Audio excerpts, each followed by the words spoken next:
Sveiki, šiandienos tema yra kaip iš kvadratinės funkcijos grafiko užrašyti funkcijos lygtį išraišką. Ir sudariau tokią lentelę, kur galite pasidaryti skrinšotą. Ir iš tos lentelės kyla tokie veiksmų planai, ką daryti, kai turime vienokią ar kitokią situaciją. Tai pirma situacija gali būti, kad mes turime viršūnės tašką, tuomet iš to vieno taško galime sudaryti dvi lygtis ir spręsti lygčių sistemą. Kitas variantas, kuomet mes neturime viršūnės taško, tuomet turime ieškoti dviejų skirtingų taškų ir sudaryti dvi lygtis ir spręsti lygčių sistemą. Ir trečias variantas, kai a arba b koeficientas yra lygus vienam, tuomet mums užtenka vieno taško, nes ieškome tik vieno nežinomo koeficiento. Visais atvejais turint omeny, kad matome, kur funkcija kerta OY ašį. Ir iš to žinome, koks yra koeficientas C. Tai tiek tos teorijos.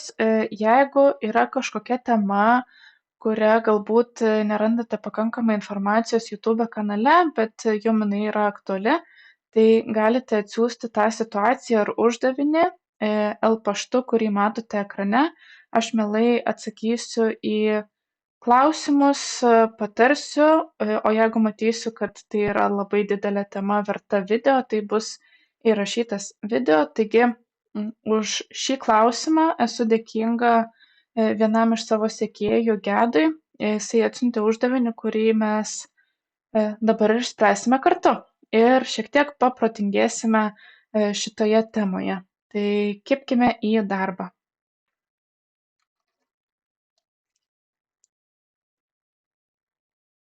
Taigi šiame paveikslėlyje matome dvi funkcijas ir užrašysime šių funkcijų lygtis.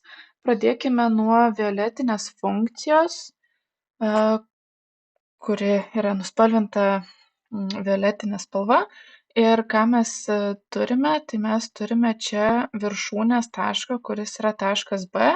Ir matome tašką A, tai yra vieta, kur yra kertama OY ašis.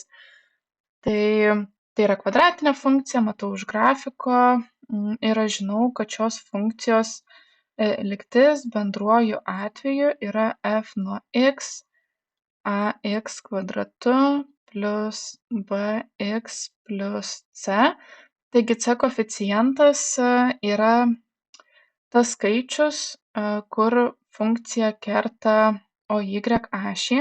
Tai mes jau turime vietoj c turime skaičių 1. Tai jau mes kažką žinome apie tą funkciją. Toliau.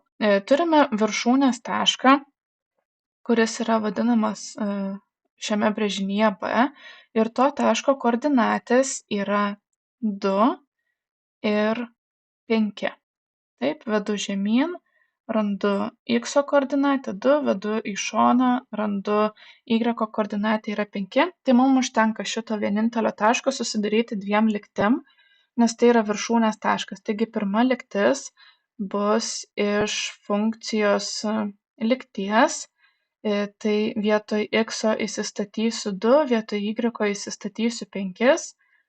Tai a kart 2 kvadratu plus b kart 2 plus 1 lygu 5. O antra lygtis yra iš formulės, pagal kurią randame x viršūnės. Bendruoju atveju tai yra minus b padalinta iš 2a. Tai vietoj x įsistatau 2, o visa kita lieka. Tai 2 lygu minus b padalinta iš 2a. Kodėl reikia dviejų lygčių? Nes mes turime du nežinomuosius, a ir b. Dėl to reikia dviejų lygčių ir spręsime lygčių sistemą. Tai iš antrosios lygties aš išsireikšiu b, tai mes turime lygtį 2 lygu minus b padalinta iš 2a. Tai viską dauginu iš 2a, nes a žinau, kad yra nelygu 0, nes jeigu būtų lygu 0, tai neturėtumėm kvadratinės lygties. Tai padauginę gaunam minus b lygu 4a ir dar viską padauginsiu iš minus 1 ir gausiu, kad b yra lygu minus 4a. Kodėl išsireiškiau, nes spręsim keitimo būdu. Man šitas būdas šiuo metu atrodo pats paprasčiausias, bet aš tikiu, kad jūs žinote ir kitų sprendimo būdų, kurie jum yra patogus. Tai taip, sprendžiam lygčių sistemą toliau. Tai pirmą lygtį apsiskaičiuokim, kas apsiskaičiuoja. 2 kvadratu yra 4, tai bus 4a plus 2b lygu 4, vienetą keliam į kitą pusę, jis pakeičia ženklą, apskaičiuojam, 5 minus 1 yra lygu 4, o antra lygtis jau yra sutvarkyta, b lygu minus 4a. Štai turime jau šiek tiek patvarkytas abi lygtis. Tai sprendžiam keitimo būdu. Keitimo būdas sako, kad reikia išsireikšti vieną iš nežinomųjų ir įsistatyti į kitą lygtį. Tai vietoj b dabar įsistatysiu minus 4a, tai rašau 4a plus 2 ir vietoj b dabar įsistatau minus 4a lygu 4. Atskliauskime 4a minus 8a lygu 4, traukime panašiuosius narius, minus 4a yra lygu 4, viską dalinu iš minus 4 ir gaunu, kad a yra lygu minus 1. Ir dabar turime grįžti į kažkurią pradinę lygtį. Tai čia pasidarysiu vietos, nusitrinsiu. Grįžtu į pradinę lygtį ir vietoj a įsistatysiu minus 1, tai 2 lygu minus b kart padalinta 2 kart minus 1.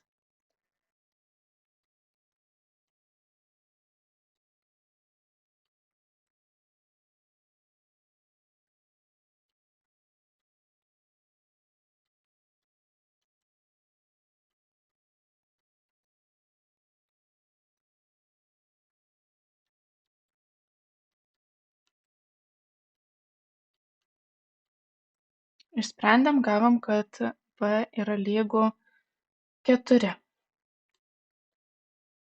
Tai mūsų dabartinė violetinė lygtis bus su tokiais koeficientais, kad a yra minus 1, o b yra 4 ir turime pirmą lygtį. Eikime prie kitos. Taigi ieškosime dabar žalios funkcijos išraiškos. Tai ką mes turim? Mes turime tašką A, kur kerta OY ašį. Tuomet mes turime tašką C ir turime tikslų tašką D. Mums to ir reikia. Jeigu neturime viršūnės, mums reikia 2 taškų. Jeigu turime viršūnę, tai užtenka vieno taško, turint omeny, kad mes matome, kur kerta OY ašį. Tai OY ašį kerta tame pačiame taške kaip ir violetinė funkcija. Tai reiškia, kad mūsų C yra lygu 1. Tai vieną koeficientą jau turime. Tada mums reikia 2 taškų.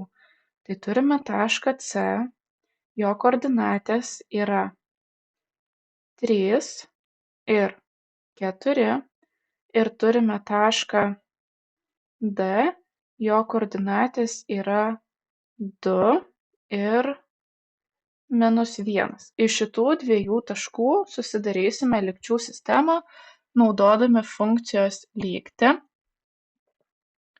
Tai vietoj x įsistatau 3, vėliau 2, vietoj y įsistatau 4, vėliau minus 1. Tai bus a kart 3 kvadratu plus b kart 3 plus 1 lygu 4 ir tada a kart 2 kvadratu plius b kart 2 plius 1 yra lygu minus 1. Štai turime lygčių sistemą. Apsiskaičiuokime, kas apsiskaičiuoja. Tai 3 kvadratu yra 9.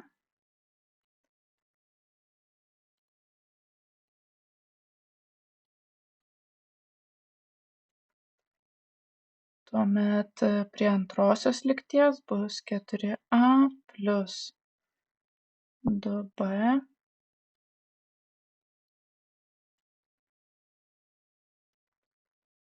Štai turime šiek tiek sutvarkytas lygtis. Kokiu būdu dabar galime spręsti? Galime spręsti įdomumo dėlei, tarkim, sudėties būdu. Tai pirmą lygtį padauginsiu iš 2, antrą lygtį padauginsiu iš 3. Ir ką mes gausim? 18a plius 6b lygu 6. Ir antrą lygtį dauginam iš 3, tai bus 12a plius 6b lygu minus 6. Ir sprendžiame sudėties būdu. Taip. Čia bus dauginta iš minus 3. Tai čia pasikeis ženklai. Minus 12a plius, tiksliau, minus 6b. Ir čia bus 6, nes sudėties būdo esmė yra pasidaryti tokius koeficientus prie bent vieno iš nežinomųjų, kad sudėjus jie išsinulintų, jeigu taip galima sakyti. Tai žiūrėkim, kas čia gaunasi. Jeigu aš sudedu, tai reiškia bus 18a minus 12a plius 6b minus 6b lygu 6 plius 6. Tai šitoje vietoje 6b minus 6b mes gauname 0. Ir kas mums lieka? 18 minus 12 yra 6a, o 6 plus 6 yra 12, dalinu iš 6, gaunu, kad a yra lygu 2. Ir dabar turime grįžti į pradinį lygtį. Tai tarkim, įsistatysiu į pačią pirmą lygtį, tai buvo 2 kart 3 kvadratu plius b kart 3 plius 1 lygu 4. 3 kvadratu yra 9, 9 kart 2 yra 18 plius 3b lygu 3, 18 kelsim į kitą pusę, gausim, kad 3b lygu